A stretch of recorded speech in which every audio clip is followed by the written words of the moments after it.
राधा मेरी माती है, ये जी पिता मेरे घनश्याम। इन्हीं दोनों के चरणों में मेरा बारंबार प्रणाम। तो योम नाम सबसे बड़ो, ये जी जा से बड़ो न कोई। जो जाको सुमिरड़ी करे बकी सुधिया तो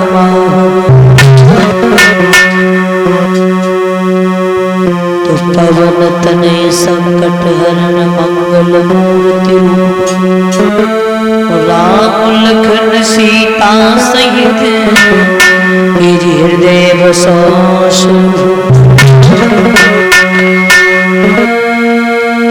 सुमिरण कर ब्रजेश को, ये जी पति कमल ने ध्यान लगाए। और आज सभा के बीच में गुरुदेव जाओ ज्ञानी बताओ। तो तीन बंधु दयानिधि और ये प्रभु न्यायाधीश, तुम सदा सहायक दीन के, अब तुम्ही नवाशीष। गोविंद भगवान की। आदरणीय उपस्थित सभा में श्रोता बंधु, आइए चलते 2 मिनट भगवान के चरणों में नमन करते हुए आज सुमिरन कर श्री रामचंद्र को, सीता मैया को शरण। हे हनुमंता वीर यंता, तेरी वंदना योग।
हर हर गंगा के किनारे बैठे हुए व्यास नंदन श्री सुखदेव जी समझारे हे राजन परीक्षित,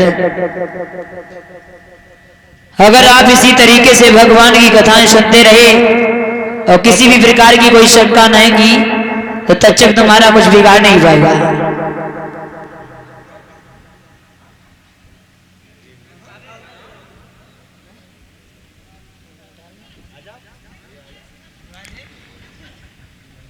शांति का सहयोग बना रखे सब वक्त। अभी बड़ी सुंदर सी कथा को सुरपान किया कि किस तरीके से भगवान योगी राज कृष्ण का अवतार हुआ। अवतार होने के बाद भगवान योगी राज कृष्ण ने अकासुर बकासुर पूतना जैसे इत्यादि राक्षसों का वध किया। वध करने के बाद भगवान कन्हैया अपनी बाल लीलाओं को आगे बढ़ाते गए। भगवान श्याम सुंदर जब थोड़े सयाने हुए तो पहला काम इनका माखन चोरी करा, और कन्हैया ने जब माखन चोरी की उसके बाद श्याम सुंदर अपनी यही लीलाओं को आगे बढ़ाते गए। अब आइए देखते हैं कि कन्हैया ने बाल अवस्था में किस तरीके से गोपियों के साथ में महाराज किया, और महाराज करने के बाद कन्हैया ने किस तरीके से महाराज देवराज इंद्र के घमंड को धूल में मिलाया, और कन्हैया ने किस तरीके से गिरिराज महाराज का पूजन करवाया।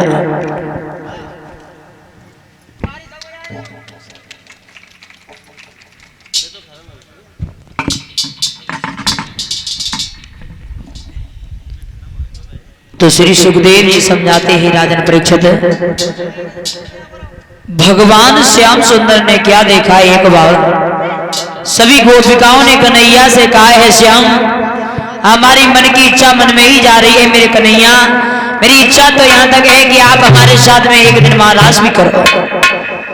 तो भगवान श्याम सुंदर ने जवाब दिया, देखो सखियो, मनमोहन के रहते रहते कोई भी इच्छा तुम्हारी अधूरी नहीं रहेगी। अगर महाराज की इच्छा है तो तुम्हारे साथ में हम महाराज भी करेंगे। भगवान श्याम सुंदर ने एक बार गोपियों से कहा, और क्या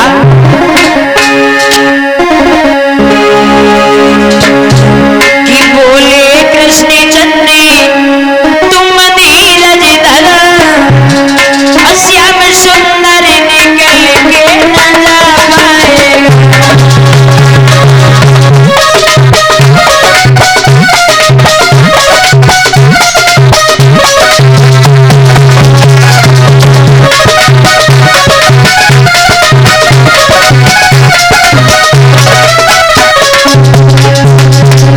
भगवान कन्हैया ने जवाब दिया है, सखियो मनमोहन के रहते रहते तुम्हारी कोई इच्छा अधूरी नहीं रहेगी।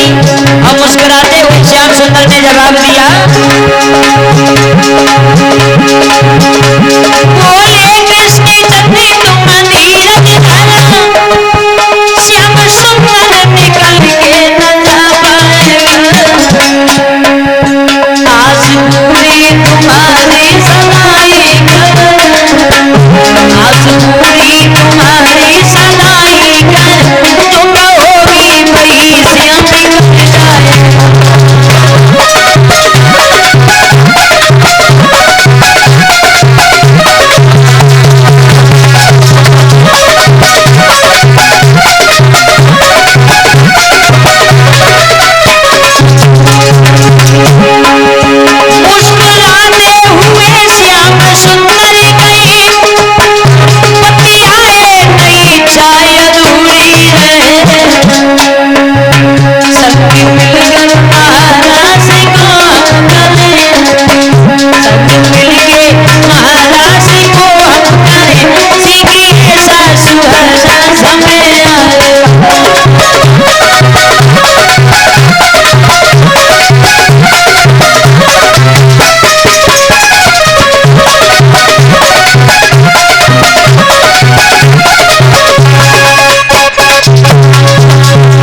जवाब दिया है भगवान कन्हैया ने कहा है, सखियो अगर आपकी इच्छा महाराज की है तो मनमोहन के रहते रहते कोई इच्छा दूरी नहीं रहेगी।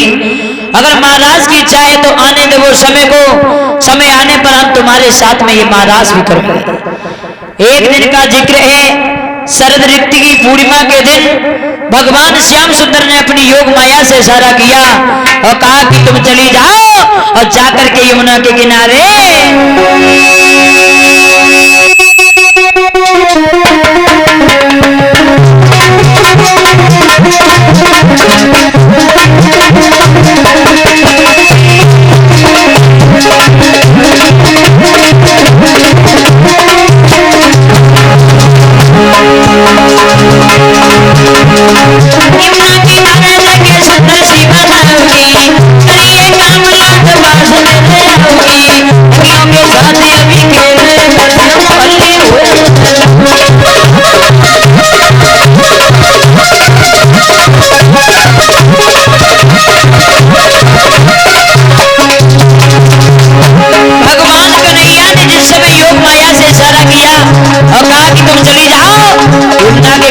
सुंदर सी गंभीर जगह बना के योग माया को जैसे ही आदेश दिया है, योग माया जैसे ही वहां से चली, अरे होने वाला क्या था, ऐसी बात माया यमुना पे आई है, बड़ी बड़ी जगह सुंदर सी बनाई है, बोले हमारे एक कृष्ण को काम वाली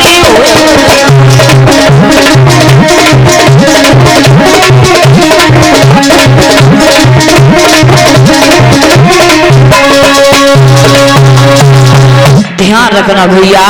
कन्हैया ने जिस समय योग माया से इशारा किया है और कहा कि चली जाओ यमुना के किनारे बड़ी सुंदर सी रबड़ी जगह और हाथ में मुरली को लिया और भगवान कन्हैया ने बंसी को बजाना प्रारंभ कर दिया।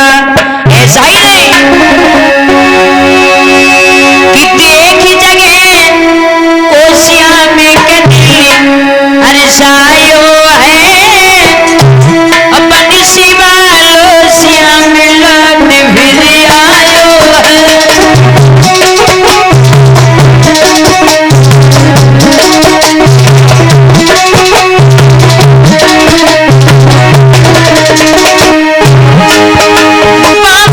खड़े यति सुंदर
रखना भैया, भगवान कन्हैया ने जैसे ही वो रमणीक जगह को निहार करके कन्हैया ने बंसी उठाई और बंसी को जैसे ही बजाया है तो सखियों के कानों में ये जैसे ही बंसी की आवाज पड़ी है तो लिखा तो यहां तक देखा, कोई सखी तो खाना बना रही थी तो एक हाथ साफ कर लिया, दूसरे हाथ की याद ही नहीं रही।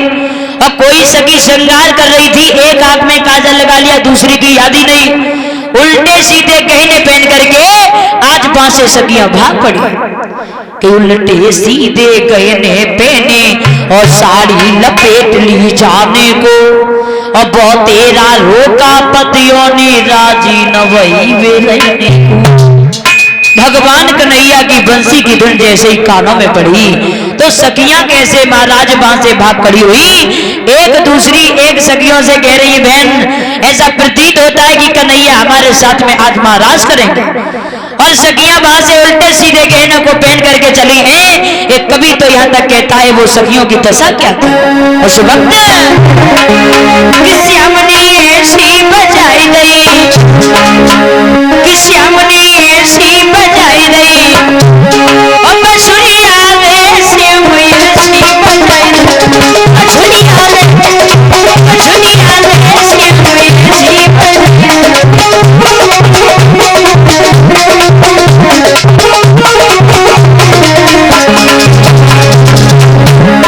उल्टे सीधे गहनों को पहन करके जिस समय खो चुकाए वहां से भागी है। ऐसा ही नहीं किसी के नाम किसी के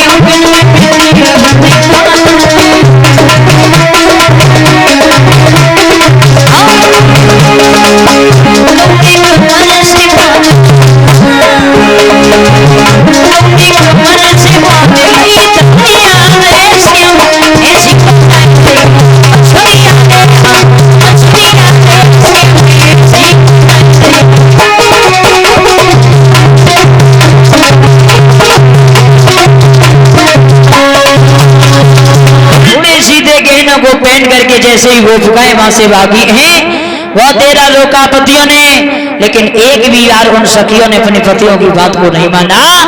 अब ये सखियां जैसे ही भागी हैं यमुना के किनारे और भगवान श्याम सुंदर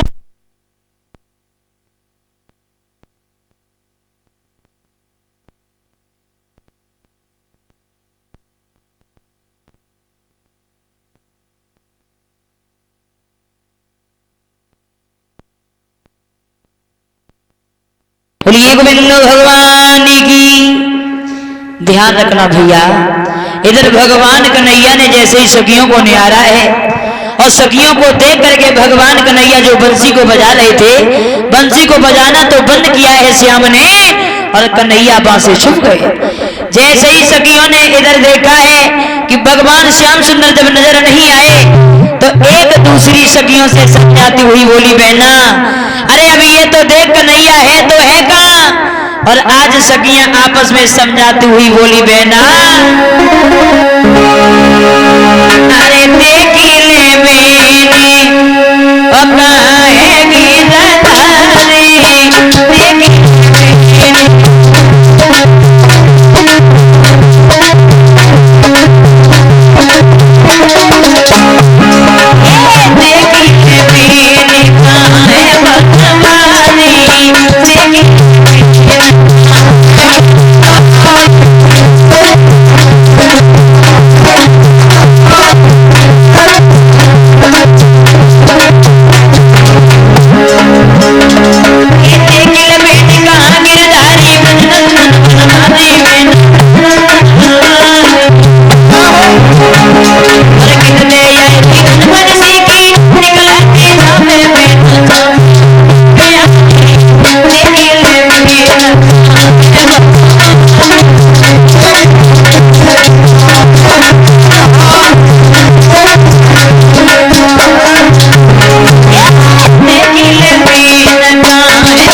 समझाती हुई बोली, बहना अरे अब ये तो देख कन्हैया है तो है कहां।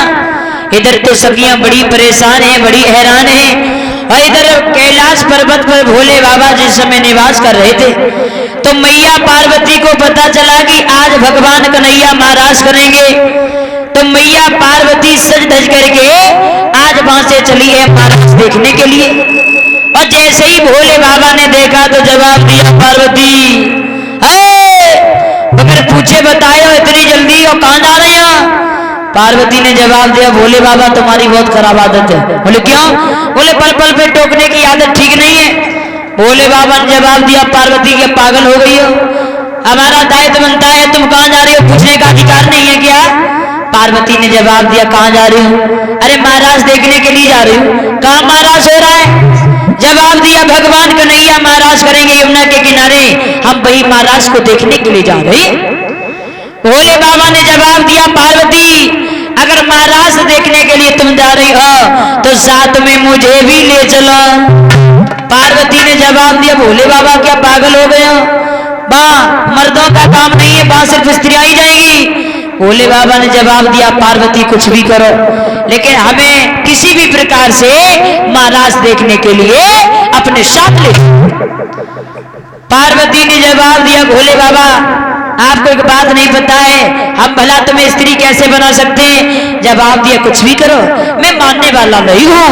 और आज भोले बाबा समझाते हुए बोले, पार्वती तुम्हें एक बात नहीं पता, भगवान कन्हैया जो महाराज करेंगे तो मैं छोड़ने वाला नहीं हूँ कि छोड़ेंगे ना महाराज प्यारी मन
ने कहा है, भोले बाबा मेरी बात को मानो, वहां मर्दों का काम नहीं है। भोले बाबा ने जवाब दिया, मैं बिल्कुल नहीं मानूंगा, अगर आप जाओगी तो साथ में हमें भी ले चलो। पार्वती बड़ी हैरान ने जवाब दिया, भोले बाबा एक बात बताओ, हम तुम्हारा क्या करेंगे? हम स्त्री कैसे बना? बोले हमें साड़ी पहनाओ। बोले साड़ी पहनाने लेकिन ये हाथ बढ़ेगी दाढ़ी खड़ी से कहाँ ले जाओगे? बोले हमारा लंबा सा घूंघट मार देना। और बोलो। पार्वती ने जवाब दिया, भोले बाबा क्यों नादानी कर रहे हो, मेरी बात मानो तुम यही रहो।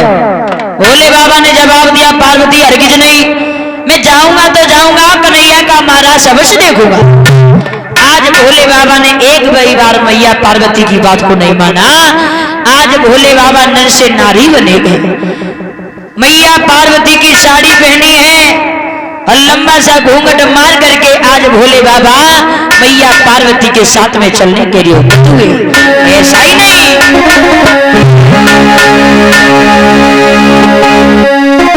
देखने को लीला लीला और लीला घनश्याम की अपनी है साड़ी बोला अपने ही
रखना भैया। आज भोले बाबा नर से नारी बने हैं और आज मैया पार्वती के साथ में चलने के लिए उद्यत हुए। अब मैया पार्वती आगे आगे, भोले बाबा पीछे पीछे। जैसे ही पहुंच गए हैं मैया पार्वती जहां भगवान श्याम सुंदर महाराज को अपना प्रारंभ कर चुके थे, सखियां चारों तरफ खड़ी हैं। मैया पार्वती को निहार करके आगे बढ़ी, एक बात कही है, और मैया पार्वती कम से कम एक बात बताइए, जो पीछे बहू आ रही है बहू किसकी है? और इसका और जो घूंघट इतना लंबा सा मारे हैं, भला यहाँ काय की शर्म है? पार्वती ने जवाब दिया, पागल हो गई हो क्या? तुम्हें एक बात नहीं पता है, ये बहू है ना, ये हमारे बेटा गणेश की पत्नी है। बोले क्या? बोले हाँ। बोले गणेश की पत्नी है मैया, तो इसका घूंघट तो हटा जरा। बोले नहीं नहीं, अरे वो इतनी शर्मिंदा रहती है, वो कभी घर से नहीं निकली, आज तो हम जबरदस्ती उसे ले आए, अब वो घूंघट खोलने वाली नहीं है। मैया पार्वती ने जवाब दिया, सखियों मेरी बात मानो, भला हम झूठ तुमसे क्यों बोलेंगे? सखियों ने जवाब दिया, मैया पार्वती तू हमसे झूठ बोल रही है, ये गणेश की पत्नी नहीं है। तो मैया पार्वती सखियों की कलाई को पकड़ा और जवाब दिया, बहना काय को बाबरी है, ये बहू है ना, ये हमारे बेटा गणेश की पत्नी है। और बोली कि चाहे गणपति की, मेरे पुत्र गणेश की, चाहे गणपति की अबहुरिया मन तो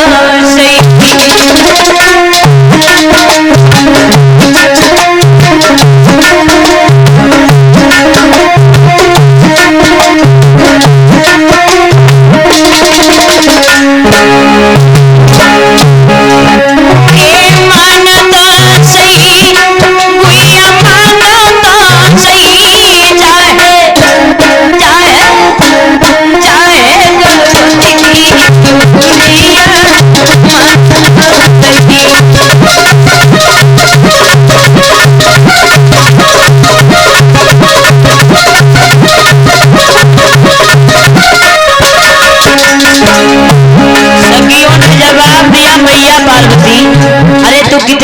निकली अपने बेटा की शादी कर ली, भला तूने हमें दावत भी नहीं दी। मैया पार्वती ने जवाब दिया, सखियों तुम्हें नहीं पता है, मेरी बात सुनो। कुछ दिन पहले अपनी लला की रमी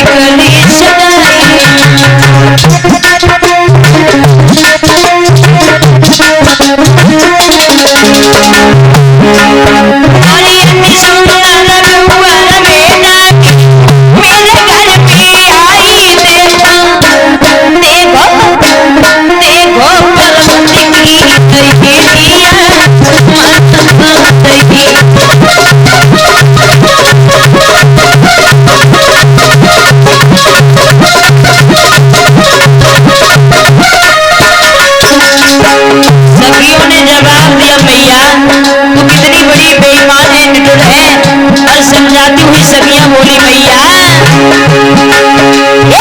कर रही शादी अपनी लला की, खबर लो नानी पटवाई।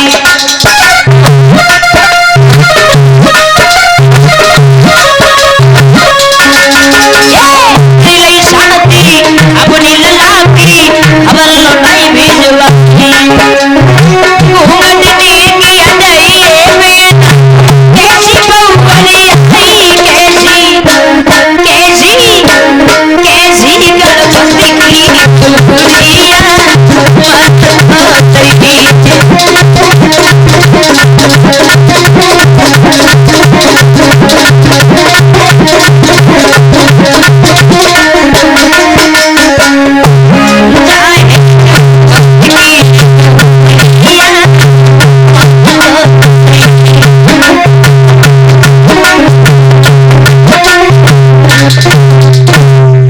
ध्यान रखना भैया, आज मैया पार्वती ने सखियों से सारा हाल छुपा लिया। इधर भोले बाबा लंबा सा घूंघट मान के खड़े हैं, इधर भगवान कन्हैया ने जैसे ही महाराज को प्रारंभ किया है तो भोले बाबा मन ही मन में सोचने लगे, भोले बारे कन्हैया, कन्हैया में बड़े गुण होते हैं, किस तरीके से सखियों को पागल बना रखा है। और हमारे अगर हम लंबा सा घूंघट मारे अगर ये खोल रही है तो पहले ही से जंसर हो जाएगी, ये कौन है? अब यहाँ घूंघट मारे मारे हमारी तो दम भी घुट रही है और हम देखे महाराज तो देखे कैसे। अब भोले बाबा मनी मन में विचार कर रहे, बोले कन्हैया तू कितना बड़ा चलिया है श्याम। और मनी मन में घूंघट मार के भोले बाबा ने एक बात सोच ली, क्या करिया करिया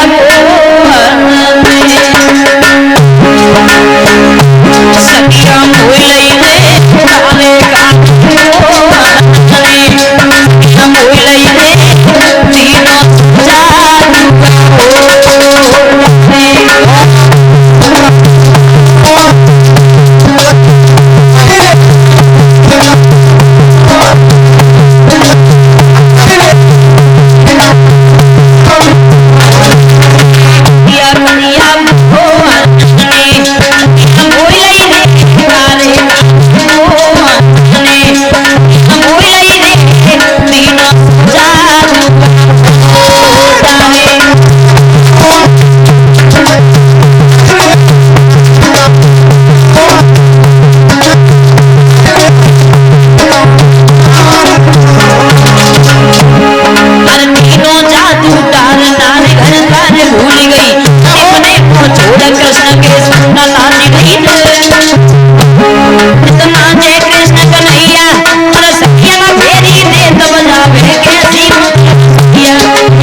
रखना भैया।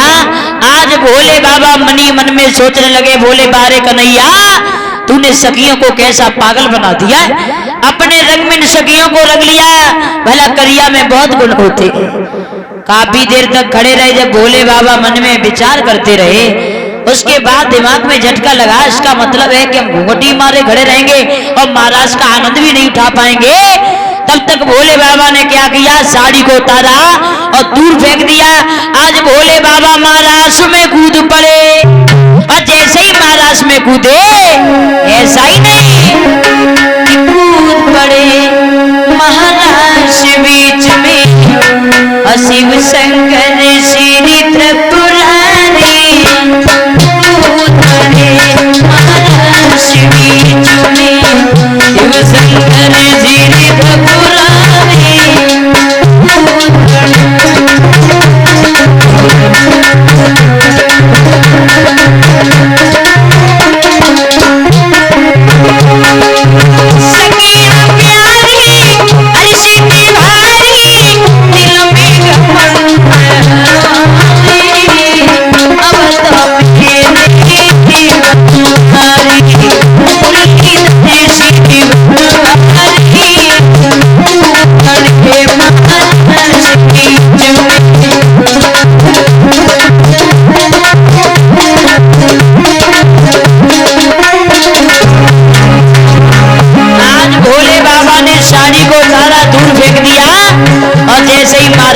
कूद भगवान कन्हैया ने जिस समय महाराज को प्रारंभ किया था, तो जितनी सखियां थी उतने ही भगवान कन्हैया बन के तैयार हुए।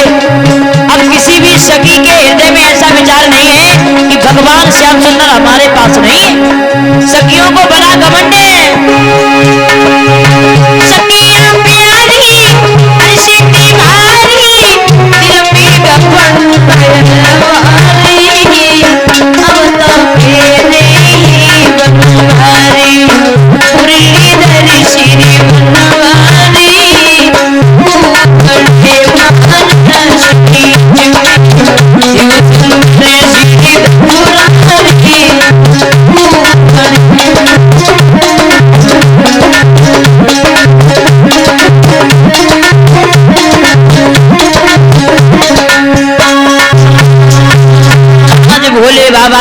महाराज में कूदे हैं।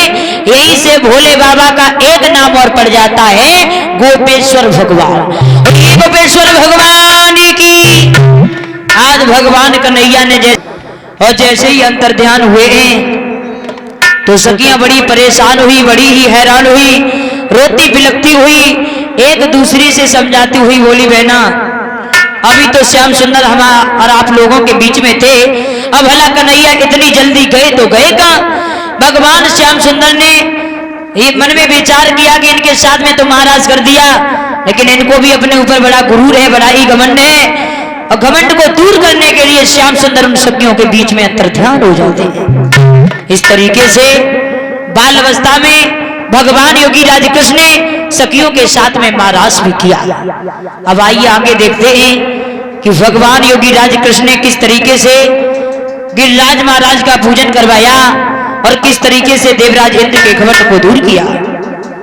और इसी के साथ साथ रघुवीर सिंह यादव जो इसी ग्राम पंचायत पर के रहने वाले हैं, उनकी तरफ से ये 201 रुपए जो हमारे करीब भिजवा